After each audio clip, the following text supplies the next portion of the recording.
Рамазан құлшылық айы. Бұл айды көбірек ғибадатпен, құлшылықпен өткізуіміз керек.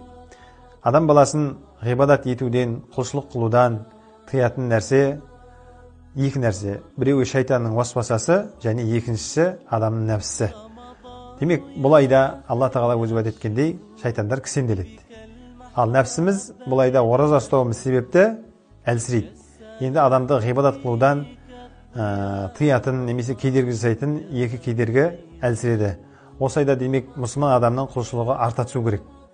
Енді Рамазан құлшылық ай деп атамыз ғой. Бұл айда қандай құлшылықтармен айналысқан абзал болады? Ең әуелі бұл парыз амалдар.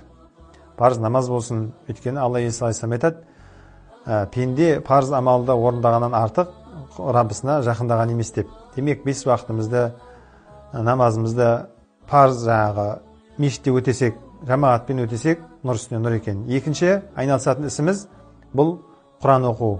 Пайғамбарымыздан саллаллаху алейхи ва саллям бұл айда өте Құранды көп оқыған жайында сахабалардың және ізгі ғұламалардың бұл айда Құранды көп еткендігін білеміз. Келесі амалдар істелінетін құлшылықтар бұл зікір қылу, сондай-ақ туысқандарды зиярат ету, жағдайын сұрау деген сияқты амалдар. Және сондай-ақ мұсылман адам егер байлығын нисап мөлшеріне жететін болса, осы айда да зекетін беріп қоюы абзал болады екен.